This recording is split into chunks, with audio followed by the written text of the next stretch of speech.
अस्सलामु अलैकुम वरहमतुल्लाहि वबरकातुहू। क़ुरबानी से मुताल्लिक़ कुछ ज़रूरी बातें हैं जो आज मैं आप लोगों को बताने जा रहा हूँ।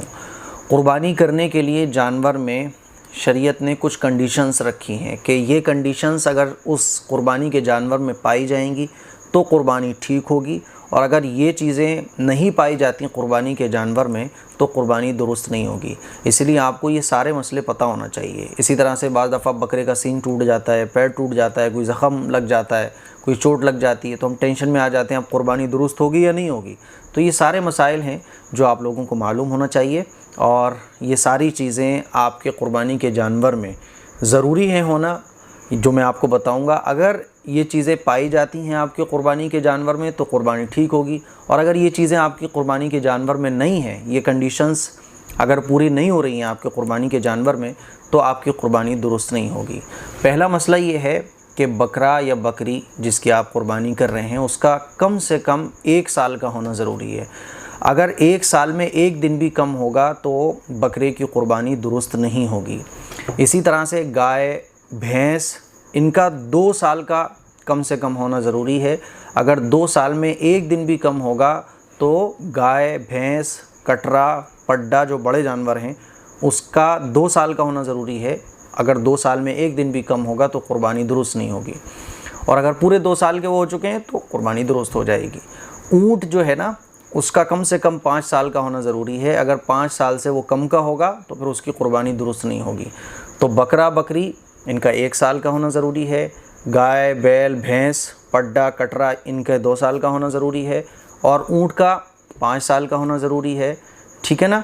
इसी वजह से दांत देखे जाते हैं। जब हम जानवर ख़रीदते हैं ना क़ुरबानी का, तो दांत देखते हैं। तो दांत इसीलिए देखे जाते हैं क्योंकि दांतों से उम्र का अंदाज़ा हो जाता है कि हाँ भाई ये 2 साल का पूरा हो गया, ये 1 साल का पूरा हो गया। अच्छा, भेड़ और दुम्बे का मसला थोड़ा सा अलग है।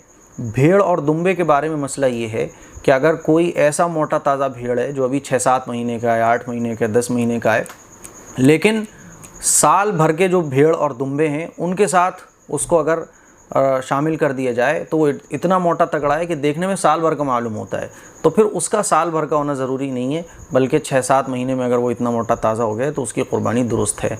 तो ये भेड़ और दुम्बे का मसला थोड़ा सा अलग है। बाकी जो जानवरों के मैंने नाम गिनाए हैं आपको, इनका अपनी उम्र को पूरा करना ज़रूरी है, कम से कम इतनी 1 साल।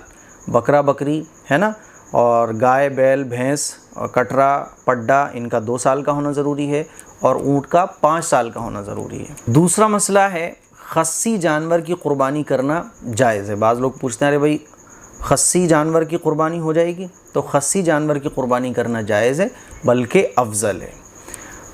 नेक्स्ट जो मसला है वो ये कि अगर कोई आदमी अक़ीक़े की नीयत से क़ुरबानी के जानवर में अपना हिस्सा रख ले तो ये जायज़ है। आप कोई बड़ा जानवर ख़रीदते हैं, उसमें आपने नीयत कर ली, 5 हिस्से आपने क़ुरबानी के कर लिए, 2 हिस्से अक़ीक़े के कर लिए, जायज़ है। तो अगर कोई आदमी अक़ीक़े की नीयत से क़ुरबानी के जानवर में अपना हिस्सा ले ले तो ये भी जायज़ है। अगला मसला है कि ऐसा लंगड़ा जानवर जो चलते वक्त पाँव ज़मीन पर बिल्कुल ना रख सकता हो, उसकी क़ुरबानी जायज़ नहीं है। जैसे कि बाज़ लोग पूछते हैं ना कि बकरा गिर गया, छत पे से गिर गया, या किसी से टक्कर हो गई, अब उसके पाँव में चोट आ गई, तो लोग पूछते हैं कि बकरे के पाँव में चोट आ गई है, अब क़ुरबानी होगी या नहीं होगी? तो क्या कंडीशन है कि अगर बकरा जानवर, जिस जानवर की भी आप क़ुरबानी करने जा रहे हैं, वो ऐसा लंगड़ा है जो चलते वक्त जिस पाँव में चोट है वो ज़मीन पर बिल्कुल भी नहीं रखता है, तो अब इसकी क़ुरबानी जायज़ नहीं होगी। लेकिन अगर वो चलने में जिस पाँव में चोट लगी है उससे कुछ सहारा लेता है तो उसकी क़ुरबानी जायज़ है। तो अगर पाँव में चोट लग गई और इतनी लगी है कि लेकिन वो उस चोट के साथ चल लेता है, वो पाँव ज़मीन पर रखता है, तो उसकी क़ुरबानी दुरुस्त हो जाएगी। और अगर पाँव ज़मीन पर बिल्कुल भी नहीं रखता है, सहारा बिल्कुल नहीं लेता है, तो फिर उस जानवर की क़ुरबानी दुरुस्त नहीं होगी। अगला मसला है कि अगर जानवर के अक्सर दांत टूटे हुए हों कि चारा भी नहीं खा सकता हो वो, तो उसकी क़ुरबानी जायज़ नहीं है। हाँ, अगर चारा खा सकता हो तो क़ुरबानी जायज़ है। ठीक है, अगर किसी जानवर के दांत टूट गए तो अगर वो चारा खा सकता है तो क़ुरबानी जायज़ है, और अगर चारा खा ही नहीं सकता है तो क़ुरबानी जायज़ नहीं होगी। इसी तरह से अगला जो मसला है वो ये कि जिस जानवर के पैदाइशी तौर पर 1 या दोनों कान ना हो, ठीक है, या कान तो है लेकिन कान का तीसरा या उससे ज़्यादा हिस्सा कटा हुआ है या चिरा हुआ है, तो उसकी क़ुरबानी जायज़ नहीं है। हाँ, अगर तीसरे से कम हिस्सा कटा हुआ है तो उसकी कुर्बानी जायज़ है, ठीक है ना। तो अगर कोई जानवर ऐसा है पैदाइशी तौर पर जिसका एक कान या दोनों कान है ही नहीं है, या कान तो है लेकिन तिहाई हिस्सा, यानी उस कान के 3 हिस्से किए जाएं तो तिहाई हिस्सा या तिहाई हिस्से से ज़्यादा कटा हुआ है या चरा हुआ है तो उसकी कुर्बानी जायज़ नहीं होगी, ठीक है। और अगर कान तो है लेकिन कान इतना कट गया जो तिहाई हिस्से से कम है, ठीक है, तो उसकी कुर्बानी जायज़ हो जाएगी। अगला जो मसला है वो भी बहुत लोग पूछते हैं, सींग टूट गया जानवर का। तो अगर कुर्बानी के जानवर का सींग टूट जाए तो अगर सींग जड़ से नहीं टूटा तो उसकी कुर्बानी जायज़ है, और अगर वो सींग जड़ से उखड़ चुका है तो उसकी कुर्बानी जायज़ नहीं है। जड़ से उखड़ गया बिल्कुल, यानी सींग जो टूटा तो उसका असर दिमाग तक पहुंच गया जानवर के, तो फिर उसकी कुर्बानी दुरुस्त नहीं होगी। वैसे ही सींग टूट जाता है, आधा टूट गया, पौंड टूट गया, तो कुर्बानी बहरहाल दुरुस्त हो जाएगी। इसी तरह से अगर जानवर की जो दुम है अगर वो तिहाई से कम कटी हुई है, उस दुम के 3 हिस्से किए जाएं तो तिहाई से अगर कम कटी हुई है तो कुर्बानी जायज़ है। अगर तिहाई या इससे ज़्यादा कटी हुई है तो कुर्बानी जायज़ नहीं है। तो कान का और दुम का सबका मसला यही है कि अगर तिहाई या तिहाई से ज़्यादा कटी हुई है या चिरी हुई है तो कुर्बानी दुरुस्त नहीं होगी, और तिहाई से कम है अगर तो कुर्बानी दुरुस्त हो जाएगी। अगला जो मसला है वो ये कि गाय या भैंस वग़ैरह का एक थन ख़राब हो और बाकी तीनों ठीक हों तो कुर्बानी जायज़ है, और अगर 2 थन ख़राब हों गाय के या भैंस के तो कुर्बानी जायज़ नहीं है। इसी तरह से बकरी वग़ैरह का अगर एक थन ख़राब हो तो कुर्बानी जायज़ नहीं है, ठीक है ना। अगला मसला है कि जानवर कुर्बानी का अगर अंधा हो या काना हो या एक आँख की तिहाई या तिहाई से ज़्यादा रोशनी ना हो तो उसकी कुर्बानी जायज़ नहीं है। अगर कोई जानवर अंधा हो गया तो उसकी कुर्बानी दुरुस्त नहीं होगी। काना है तब भी दुरुस्त नहीं होगी, लेकिन काना भी नहीं है, अंधा भी नहीं है, लेकिन रोशनी कम हो गई है। तो अगर रोशनी इतनी कम हो गई है जो तिहाई या तिहाई से ज़्यादा है तो फिर उसकी कुर्बानी दुरुस्त नहीं होगी। और अगर तिहाई से कम रोशनी है, ठीक है, अगर रोशनी तिहाई से कम जाती रही, ठीक है, तो कुर्बानी जायज़ है। अगला जो मसला है वो ये कि ज़िबाह करने वाले के लिए ज़रूरी है कि मुसलमान हो। जिससे आप कुर्बानी के जानवर को ज़िबाह करा रहे हैं उसका मुसलमान होना ज़रूरी है। इसीलिए मुशरिक है, मजूसी है, बुत परस्त है, मुर्तद है, यानी गैर मुस्लिम का ज़बीहा जो है ना वो हराम है। और एक मसला और भी आप याद रखें, जितने लोग भी छुरी चलाने में शरीक होंगे ना, जितने भी लोग हाथ लगाए हुए होंगे, सबका बिस्मिल्लाह अल्लाहु अकबर पढ़ना ज़रूरी है।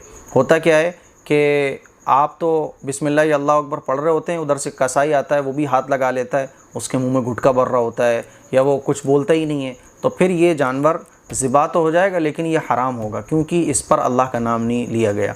इसीलिए ज़िबाह करने वाले कितने लोग हों, छुरी चलाने वाले जितने भी लोग हों, चाहे हाथ का सहारा लगा रहे हों या कुछ और कर रहे हों, छुरी चलाने वालों के लिए ज़िबाह करते वक्त बिस्मिल्लाह अल्लाहु अकबर पढ़ना ज़रूरी है, ठीक है। अगला मसला है कि जिस जानवर के पैदाइश ही से कान नहीं है तो उसकी भी कुर्बानी दुरुस्त नहीं होगी, और अगर कान तो हैं लेकिन बिल्कुल छोटे छोटे से कान हैं तो उसकी कुर्बानी जायज़ है। अगला मसला है कि जिस जानवर के पैदाइश ही से सींग नहीं है या सींग तो थे लेकिन टूट गए तो उसकी कुर्बानी दुरुस्त है, लेकिन अगर सींग बिल्कुल जड़ से टूट जाए तो फिर कुर्बानी दुरुस्त नहीं होगी। इसी तरह से अगर किसी जानवर के खुजली है, ख़ारिश हो तो उसकी भी कुर्बानी दुरुस्त है, लेकिन अगर ख़ारिश की वजह से वो जानवर बहुत ज़्यादा दुबला हो गया है, बहुत ज़्यादा कमज़ोर हो गया है तो फिर उसकी कुर्बानी दुरुस्त नहीं होगी। इसी तरह से अगर जानवर आपने कुर्बानी के लिए ख़रीद लिया, फिर उसमें कोई ऐसा ऐप पैदा हो गया जिसकी वजह से अब उसकी कुर्बानी नहीं हो सकती है, तो फिर उसके बदले में दूसरा जानवर ख़रीद कर आपको कुर्बानी करना पड़ेगी। लेकिन अगर कोई गरीब है, उसने कुर्बानी करने के लिए कोई जानवर ख़रीदा, वो साहिब निसाब नहीं था, बस उसने कुर्बानी के लिए जानवर ख़रीद लिया, ठीक है ना। फिर उसने कुर्बानी का कोई जानवर ख़रीदा, फिर कुर्बानी के जानवर में कोई ऐब हो गया तो फिर वो उसी जानवर की कुर्बानी करेगा, क्योंकि इसके ऊपर कुर्बानी वाजिब ही नहीं थी, इसलिए अब ये इसी जानवर की कुर्बानी करेगा। अच्छा, कुर्बानी का जो गोश्त है तो उसमें अफजल ये है कि कुर्बानी के गोश्त के 3 हिस्से किए जाएँ। एक हिस्सा अपने घर वालों के लिए रखे, एक हिस्सा रिश्तेदारों के लिए रखे, है ना, दोस्तों अहबाब के लिए रखे, और एक हिस्सा फ़ुक़रा के लिए, गरीबों के लिए रखे, ठीक है ना। ये मुस्तहब है, वरना आप अगर चाह रहे हैं कि सारा गोश्त मैं रख लूँ तो नो प्रॉब्लम। इसी तरह से अगर आपका ख़ानदान बड़ा है, आपके रिश्तेदार बहुत ज़्यादा हैं, तो आप अगर चाहें तो सारा गोश्त अपने ख़ानदान वालों में भी तकसीम कर सकते हैं। आपके ताल्लुक़ वालों में बहुत ज़्यादा गरीब हैं और मोहताज हैं तो उनको भी सारा तकसीम कर सकते हैं। बेहतर ये है कि 3 हिस्से कर लिए जाएं।